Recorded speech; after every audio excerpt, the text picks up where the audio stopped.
அனைவருக்கும் வணக்கம். நம்ம இப்ப பார்க்க போறது 6ஆம் வகுப்புல 3வது பருவத்துல உள்ள 3வது இயல். அதாவது 6ஆம் வகுப்பு கடைசி பாடம் பார்க்க போறோம். ஆல்ரெடி முதல் 8 பாடமும் பார்த்தாச்சு. இப்போ ஃபர்ஸ்ட் பாடம் ஆசிய ஜோதி. அரச வாழ்வை துறந்து நள்ளிரவில் அரண்மனையை விட்டு வந்தவர் புத்தபிரான்.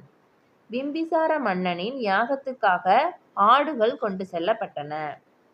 நின்றவர் கண்டு நடுங்கினாரே, ஐயன் நேரிலே நிற்கவும் அஞ்சினாரே என்ற பாடலை பாடியவர் கவிமணி தேசிய விநாயகனார்.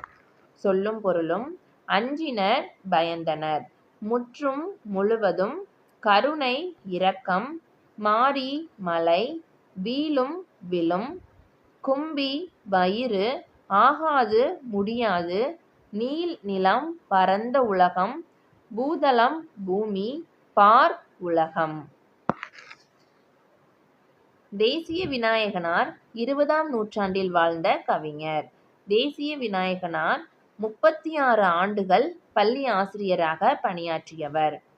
கவிமணி என்னும் பட்டம் பெற்றவர் தேசிய விநாயகனார். ஆசிய ஜோதி ஆங்கில மொழியில் எட்வர்ட் அர்னால்ட் என்பவர் எழுதிய லைட் ஆஃப் ஆசியா என்னும் நூலை தழுவி எழுதப்பட்டது.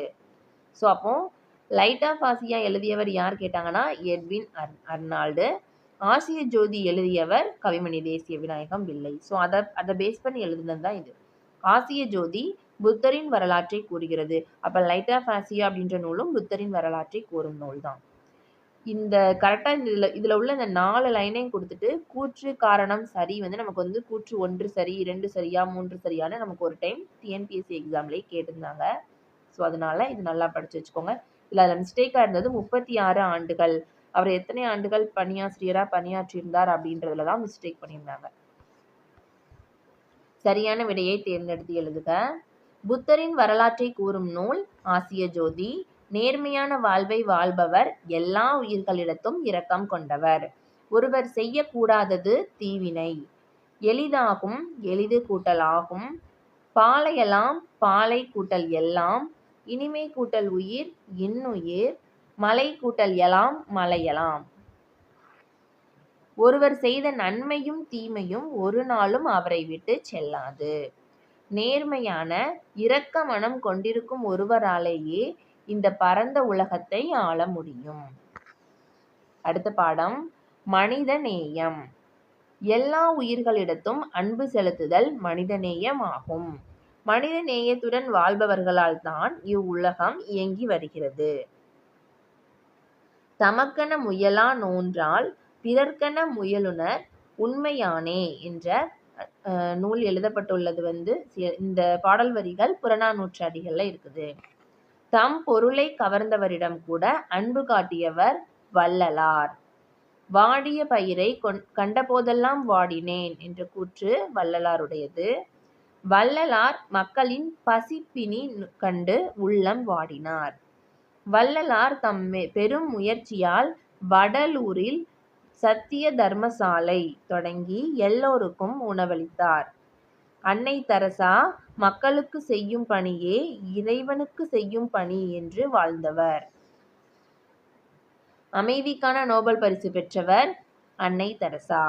வாழ்க்கை என்பது நீ சாகும் வரை அல்ல, மற்றவர் மனதில் நீ வாழும் வரை என்று கூறியவர் அன்னை தெரசா. அன்னை தெரசாவிற்கு அடுத்து அமைதிக்கான நோபல் பரிசு பெற்றவர் கைலாஷ் சத்யார்த்தி. கைலாஷ் சத்யார்த்தி இவரை பொறுத்த வரைக்கும் குழந்தைகளுக்காக நிறைய பாடுபட்டிருப்பாரு. ஸோ குழந்தைகள் அப்படின்னு வந்தாலே கைலாஷ் சத்யார்த்தியோட பேர் எழுதலாம் நம்ம. கைலாஷ் சத்யார்த்தி குழந்தைகளை பாதுகாப்போம் என்ற இயக்கத்தை தொடங்கினார். கைலாஷ் சத்யார்த்தி அந்த இயக்கத்தின் மூலம் குழந்தை தொழிலாளர் முறையை ஒழிக்க பாடுபட்டு வருகிறார். கைலாஷ் சத்யார்த்தி கடந்த 30 ஆண்டுகளில் 86,000 குழந்தைகளை குழந்தை தொழிலாளர்களை மீட்டுள்ளார். கைலாஷ் சத்யார்த்தி உலக குழந்தைகள் கல்வி உரிமைக்காக 103 நாடுகளில் 80,000 கிலோமீட்டர் வரை நடைப்பயணம் சென்றுள்ளார். கைலாஷ் சத்யார்த்தி குழந்தைகளின் கல்வி மற்றும் உரிமைக்காக நாடு கடந்து பரப்புரை ஆற்றி வருகிறார். இது எல்லாமே நமக்கு கூற்று காரணங்கள்ல கேட்பாங்க. குழந்தை தொழிலாளர்களாக மாற்றுவது மனித தன்மைக்கு எதிரானது. ஸோ இந்த 3 வாக்கியத்தையும் சொன்னது கைலாஷ் சத்யார்த்தி. அதனால இது 3ஐயும் கொடுத்துருக்கேன். குழந்தைகளை தொழிலாளர்களாக மாற்றுவது மனித தன்மைக்கு எதிரான குற்றம் என்று கூறியவர் கைலாஷ் சத்யார்த்தி. உலகத்தை குழந்தைகளின் கண் கொண்டு பாருங்கள் என்று கூறியவர் கைலாஷ் சத்யார்த்தி. உலகம் அழகானது கைலாஷ் சத்யார்த்தி. சரியான விடையை தேர்ந்தெடுத்து எழுதுக. Book back question. எல்லா உயிர்களிடத்தும் அன்பு செலுத்துதல் மனிதநேயம். தம் பொருளை கவர்ந்தவரிடமும் டேஸ் காட்டியவர் வள்ளலார் அன்பு காட்டியவர்.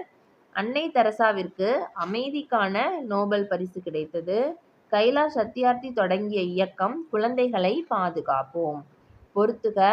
வள்ளலார் பசிப்பினி போக்கியவர். கைலாஷ் சத்யார்த்தி குழந்தைகள் உரிமைக்கு பாடுபட்டவர். அன்னை தெரசா நோயாளிகளுக்கு அன்பு காட்டியவர். முக்கியமா இவர் புற்றுநோய்க்காக நிறைய ஒரு மருத்துவமனையில போய் எல்லாரையுமே புற்றுநோய் நோயாளிகள் எல்லாமே அன்பு காட்டி பாதுகாத்து வருவார். அடுத்த பாடம் முடிவில் ஒரு தொடக்கம். இறப்பிற்கு பின் மண்ணுக்கு செல்லும் உடல் உறுப்புகளை பிறர் வாழ வழங்குவதும் வள்ளல் தன்மையே. மனிதநேயத்தின் மகத்தான சாதனைக்காக தம் மகனின் துடிக்கும் இதயத்தை கொடையாக தந்த இக்கால வள்ளல்கள் அசோகன் புஷ்பாஞ்சலி என்ற மருத்துவ தம்பதியினர். சிறுமிக்கு பொருத்தப்பட்ட இதயத்திற்குரிய அந்த இளைஞனின் பெயர் ஹிதேந்திரன். இது ஒரு கதை மாதிரி வரும், உண்மையான கதை. அதில் ஒரு சிறுமிக்கு இதயம் ஃபால்ட் ஆகிருக்கும். ஸோ இவங்களுக்கு எல்லாமே மூளைச்சாவு அடைஞ்சு இதயம் மட்டும் இருக்கும். அப்போ இதயத்தை இவங்க 2 பேரும் மருத்துவர்கள் அவங்க தன்னோட பையனோட இதயத்தை எடுத்து ஒரு சிறுமிக்கு பொருத்தி அதை வாழ வச்சிருப்பாங்கன்ற மாதிரி இந்த கதை வரும். ஸோ அது ஒரு உண்மை சம்பவம். அடுத்து அணி இலக்கணம். அணி என்பதற்கு அழகு என்பது பொருள். கவிஞர் தன் கருத்தை சுவையோடு சொல்வதற்கு உதவுவது அணி. மருந்தை தேனில் கலந்து கொடுப்பது போல கருத்துக்களை சுவைபட கூறுவது அணி.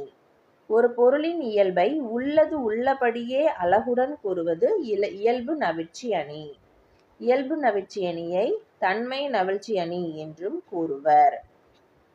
இயல்பு நவிற்சி அணிக்கு எடுத்துக்காட்டு, தோட்டத்தில் மேயுது வெள்ளை பசு, அங்கே துள்ளி குதிக்குது கன்றுக்குட்டி. ஸோ இதில் அப்படி நம்ம பார்க்கும்போது படிக்கிற மாதிரியே இருக்கு, ஈஸியாக எல்லாருக்கும் புரிகிற மாதிரியும் இருக்கு, அது அழகாகவும் இருக்குது.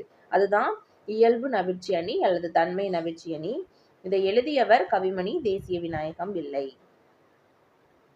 ஒரு பொருளின் இயல்பை மிகைப்படுத்தி அழகுடன் கூறுவது உயர்வு நவிற்சி அணி. உள்ளது உள்ளபடியே கூறணும்னா அது இயல்பு நவிழ்ச்சி அணி, மிகைப்படுத்தி கூறுறது உயர்வு நவிற்சி அணி. குளிர் நீரில் குளித்தால் கூதல் அடிக்கும் என்று, வெந்நீரில் குளித்தால் மேலே கருக்கும் என்று, ஆகாச கங்கை அனல் உரைக்கும் என்று, பாதாள கங்கையை பாடி அழைத்தால் உன் தாத்தா. இது ஒரு தாலாட்டு பாடல். ஒரு அழகா ஒன்று உயர்ச்சி, ஜஸ்ட் அந்த குழந்தைய குளிக்க வைக்கிறதுக்காக பாடுற தாலாட்டு பாடல்ல எவ்வளோ உயர்வா அதை அழகா சொல்லியிருக்காங்க அப்படின்றதுனால இது உயர்வு நவிற்சி அணி. கலைச்சொல் அறிவோம். மனித நேயம் ஹியூமனிட்டி, கருணை மற்றி, நோபல் பரிசு நோபல் பிரைஸ், உறுப்பு மாற்று அறுவை சிகிச்சை டிரான்ஸ்பிளான்டேஷன், சரக்குந்து லாரி. ஓகே, ஸோ இப்போ நம்ம 6ஆம் வகுப்பு கடைசி பாடமும் கம்ப்ளீட் பண்ணியாச்சு. அப்போ 6ஆம் வகுப்பில் உள்ள 1ல் இருந்து 9 பாடங்கள் லைன் பை லைன் கொஸ்டின் நம்ம பார்த்துட்டோம். இப்போ இது எல்லா வீடியோஸுமே நீங்கள் படிச்சிட்டிங்க அப்படின்னா நீங்கள் நார்மலாகவே கூகுளில் 6th ஸ்டாண்டர்ட் ஆன்லைன் டெஸ்ட்டு அப்படின்னு சொல்லி போட்டு நிறைய டெஸ்ட் அட்டன் பண்ணி பாருங்கள். உங்களுக்கு ரொம்ப யூஸ்ஃபுல்லாக இருக்கும். தேங்க்யூ.